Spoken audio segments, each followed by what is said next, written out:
There has been a debate, a controversy, a mystery in the fields of cosmology and physics that has stumped scientists for decades. We didn't know the age of the universe to better than a factor of 2. Was the universe 10 billion years old or 20 billion years old? That's Wendy Freedman, professor of astronomy and astrophysics, speaking at a debate at the American Natural History Museum in March of this year. So you are on the main paper that settled that argument. And so where did the age of the universe show up on that paper back then? 13.7 billion years. Sounds like you nailed it. But that's when things got complicated. Years later, other scientists would make a different measurement, one that actually created this debate. There's an alternate way you can measure that age, and that's with the cosmic microwave background, the light from the earliest phases of the universe, and studying its properties statistically tells you about the components. Wait, so how did you get the age of the universe? If you didn't use the microwave background, what did you do? So we're measuring galaxies nearby, and we're measuring how far away they are and what velocities they're moving at. At the expansion of the universe. And that's the expansion of the universe, which you can extrapolate backwards, essentially, using a cosmological model and determine the age of the universe. All right, so now you're going to not look at galaxies. You got a back door to the age of the universe. That's right. We're looking at actually the other edge of the universe, as far away as we can see, the very first light in the universe. And that tells us properties of the universe at the very earliest times. And that, combined with a cosmological model, also gives us an age. And that age is 13.8 billion years with an uncertainty of only 25 million years on it. So you want us to care that her answer is 13.7, your answer is 13.8. Why should we care? Well, that one small difference could be evidence that there is something wrong with our understanding of physics, something missing that could explain many of the mysteries of our universe. So there are at least a couple possibilities, right? There might be something wrong with the data that is misleading us.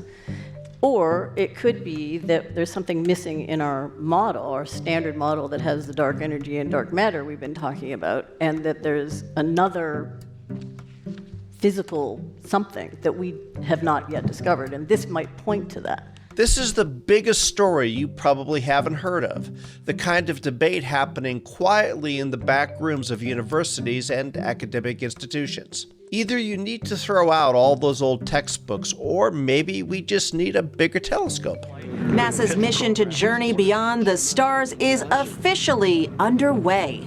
The space agency got exactly what it wanted for Christmas with the successful launch of the James Webb Space Telescope. Since that debate at the Natural History Museum, Freedman has published a new measurement of the age of the universe, and this new calculation brings us closer than ever before to resolving the controversy.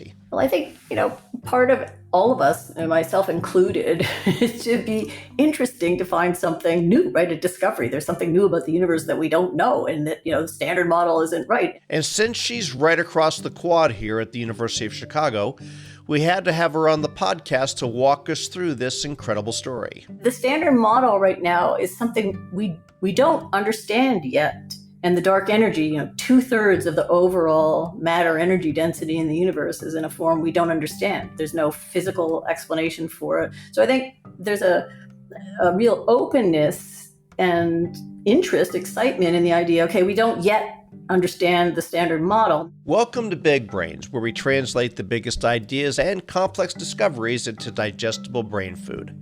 Big Brains, Little Bites from the University of Chicago Podcast Network. I'm your host, Paul Rand. On today's episode, Measuring the Age of the Universe. The University of Chicago Leadership and Society Initiative guides accomplished executive leaders in transitioning from their long-standing careers into purposeful encore chapters of leadership for society. The initiative is currently accepting candidates for its second cohort of fellows. Your next chapter matters, for you and for society. Learn more about this unique fellowship experience at leadforsociety.uchicago.edu.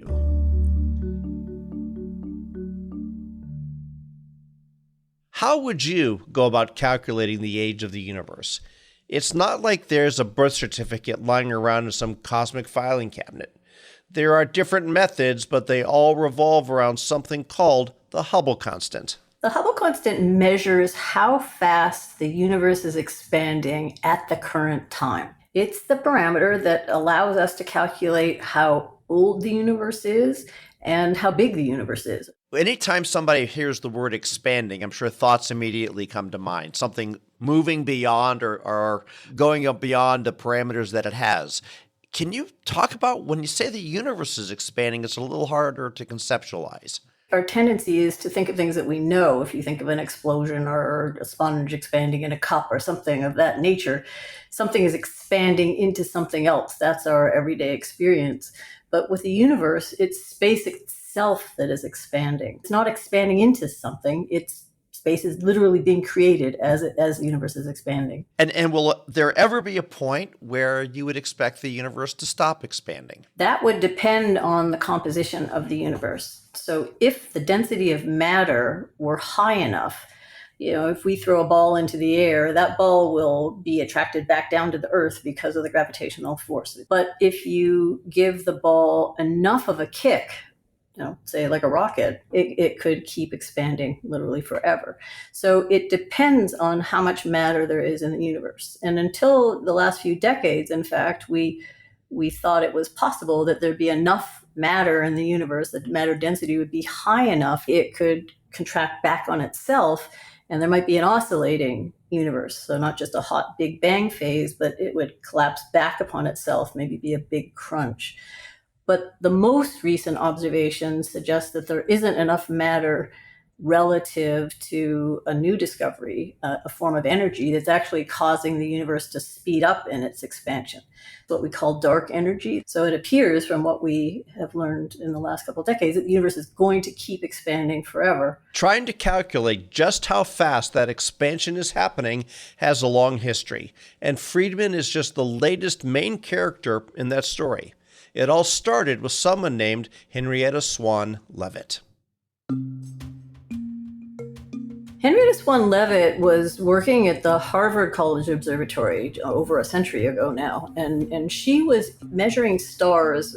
They are called Cepheid variables, and she discovered that their outer atmospheres are actually in motion, and the rate at which the atmosphere is moving is related to how bright the star is. The brighter the star, the slower the period of variation, the fainter the star, the faster it's pulsating.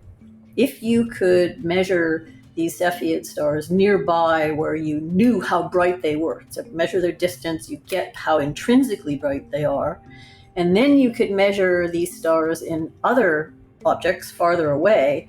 So for example, if you look at car lights or a lamppost in the distance, that gets fainter the farther and farther away the light is. And that's extremely helpful in the sense that if we could measure then how bright these Cepheids appear to be, then we already know how bright they should be, what their intrinsic brightness is, just by the inverse square law of distance, that we can determine the distance to the galaxy. And that's what Edwin Hubble did. Edwin Hubble, a graduate of the University of Chicago, would become a cosmological icon who would lend his name to one of modern history's most famous telescopes. But that comes later in the story. First, he would coin the concept of the Hubble constant. He was able to find Cepheids in these other nebulae, they were called at the time, and measure their distances. And he found that they were indeed very far away. And more than that, there was another astronomer, Vesto Slipher, who had already measured the velocities of these galaxies, the speeds at which they were moving. And Hubble discovered that they were correlated.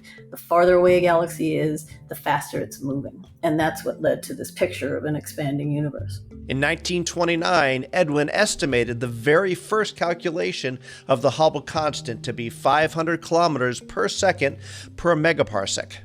Ironically, for its name, this would be the first of many fluctuating calculations of the so-called constant. Freedman would contribute her own first estimate in 2001. It was huge news because at that time people were debating, is the Hubble constant 50 or is it 100? If it was 50, then the universe was 20 billion years old.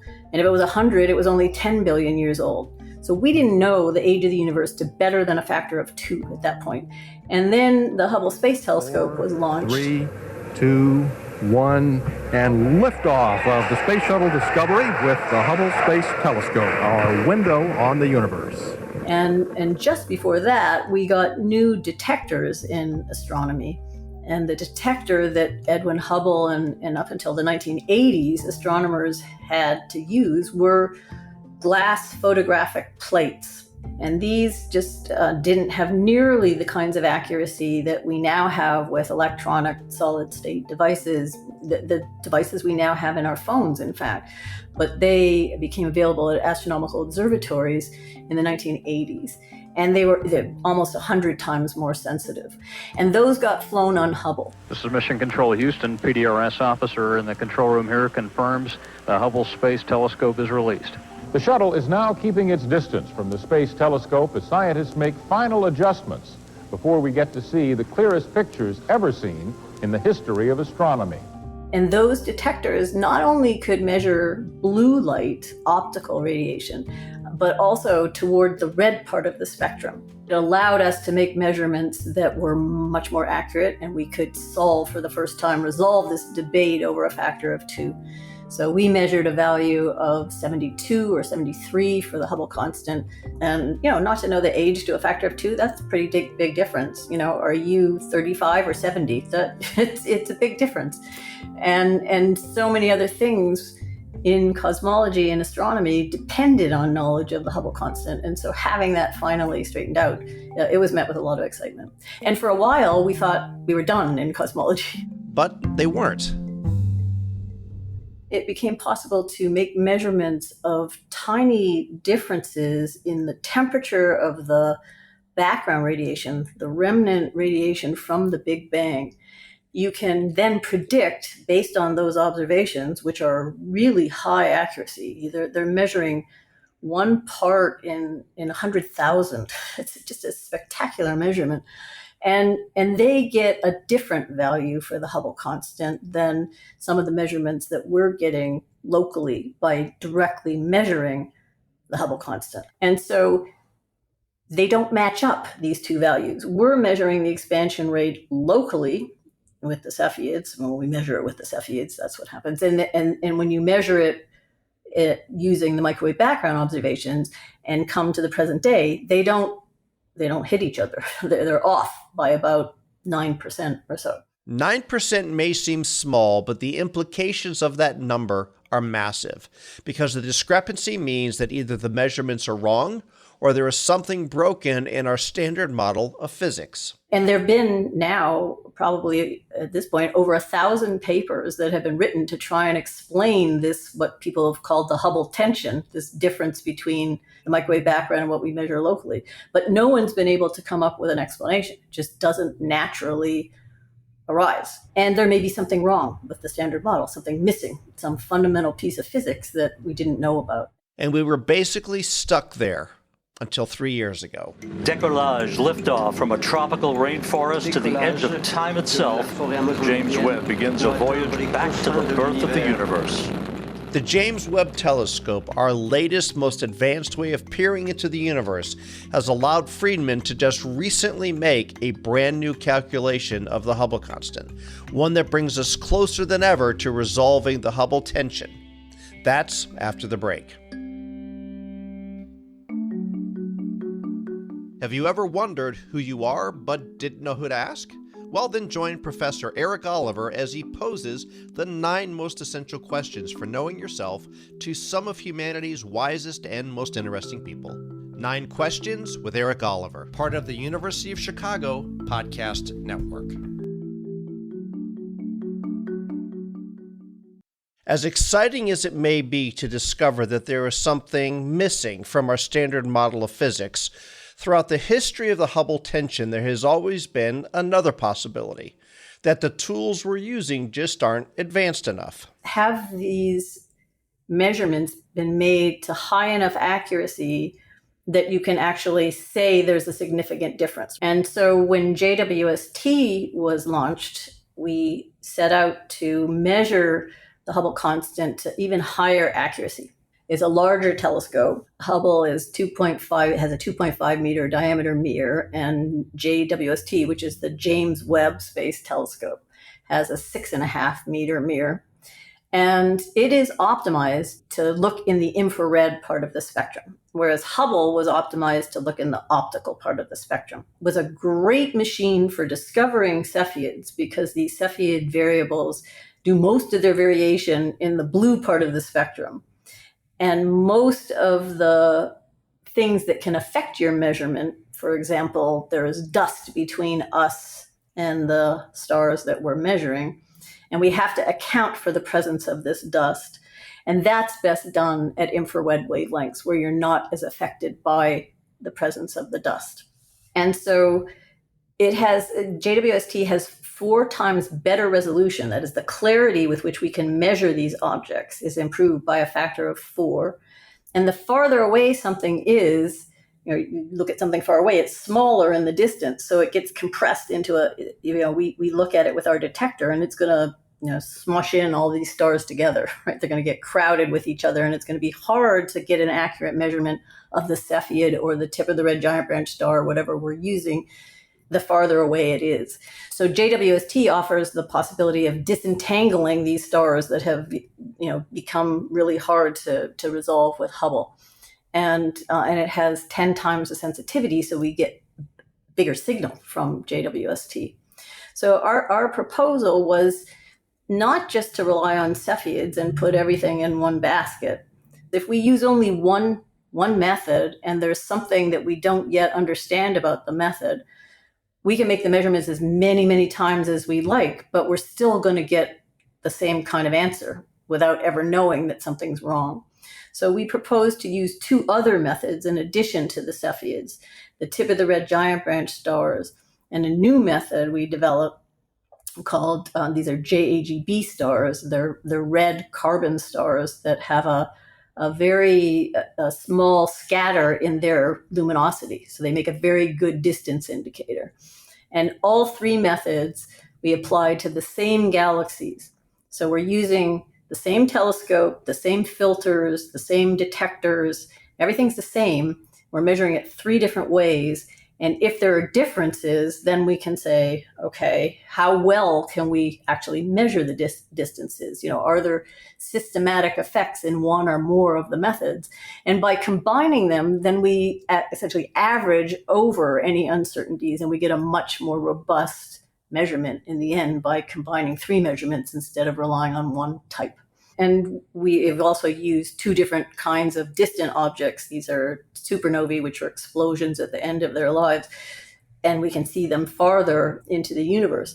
What we're seeing now is that 2 of the methods agree really well, and they happen to be the 2 methods that are least affected by the dust that I was talking about or this crowding blending issue, because we can observe them in the outskirts of galaxies where these effects are not important. In fact, they're negligible for the tip of the red giant branch.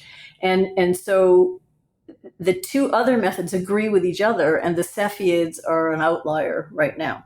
And that's just interesting. And we don't, at this point, I don't think we can say, I don't want to say, okay, we know for certain that one is better than the other. We just treat them as, okay, these are 3 independent measurements. Let's see what we get when we combine the measurements and get an overall more robust estimate of what the Hubble constant is. And what these observations are telling us is that, hey, wait a minute, even when we are measuring the distances to the galaxies, which is the step before stepping out to measure the Hubble constant, we already have a disagreement. And that disagreement isn't telling us anything about fundamental physics in the early universe. That's telling us that we better understand the distances better. Now, having said that, we're talking about a factor of 2 before. These agree to, in the case of the TRGB and JGB, the distances now agree at the 1% level, which is phenomenal. Remarkable. Yes, it's unheard of really in this kind of measurement. And the measurement of the Cepheids, which is somewhat discrepant, it's only different at the few percent level. So again, it's a really good indication that we're doing something right in measuring these distances now. We can measure them to a few percent or better. And they don't lead, when we then determine what the Hubble constant is, they don't establish that there is this extraordinary claim of missing physics, that there's something wrong with the standard model. They're quite consistent with the standard model, which is interesting. Again, you've got to be led by the data, right? If there's extraordinary evidence, the quote, extraordinary claims require extraordinary evidence. And what we're saying is we don't see extraordinary evidence. This does not meet the requirement of extraordinary evidence. But, maybe in future with more data, there will be extraordinary evidence. But at this point, it really does not look that way. If there is one question as you continue these things and you say, man, if during my lifetime I could see an answer to this or get some additional clarity on this, it would just be even more extraordinary. What do you dream about? I would like to see in my lifetime discovery of life elsewhere in the universe. I think the potential for doing that now we're getting close with the big telescopes that are going to come online in the next decade or so. I think that would be a pretty spectacular discovery, not just for astronomers, but I think all of humanity. It's things that would change our perspective of the universe that we live in. So I'm very excited. I hope I get to live to see that. But I also feel sometimes just, maybe if I could have two, I'd love to come back in 100 years. Sure, take two. I'd love to come back in 100 years and see where cosmology is. And, I bet. I think I still ask myself sometimes, are we on the right track? Or will there be something completely different? Some new discovery that will be made that makes us realize, okay, just a slight or maybe a big change in perspective. We've been looking at this wrong and we've learned something else. But so I'd be very curious to come back in a century, and maybe it'll take longer, I don't know. But what's the dark energy? What's the dark matter? I'd love to see that. We love a big mystery, and dark energy is certainly one of those. There are all kinds of theories, some weirder than others. The dark energy is essentially the contribution to the vacuum of space, the energy contribution. And we know from quantum mechanics that there are particles and antiparticles that form very, very quickly. They come in and out of the vacuum, and they contribute energy to the vacuum. The problem is that if you add up the contribution from these virtual particles, then you end up with something that is 120 orders of magnitude larger than what we would see. And it's just impossible. That is such a huge discrepancy. It's just, nobody knows how to explain it. Nobody knows how to solve this. So it's somebody somewhere is going to have to come up with a really good idea. It's probably going to be a theory that will explain this. And perhaps we'll get some indication from observations, which is again why these kinds of observations are interesting, because maybe they are telling us something about where we don't understand something in the standard model. Now, where we are now is that the theories that people have been coming up with to try and explain the Hubble tension actually make the problem worse in other places, that they make other tensions worse. So there's nothing that has emerged that is an obvious solution.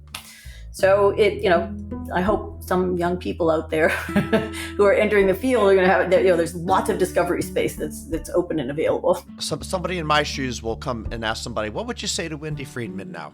And so we'll tune out for 100 years and see what they would have asked you. Great. Okay.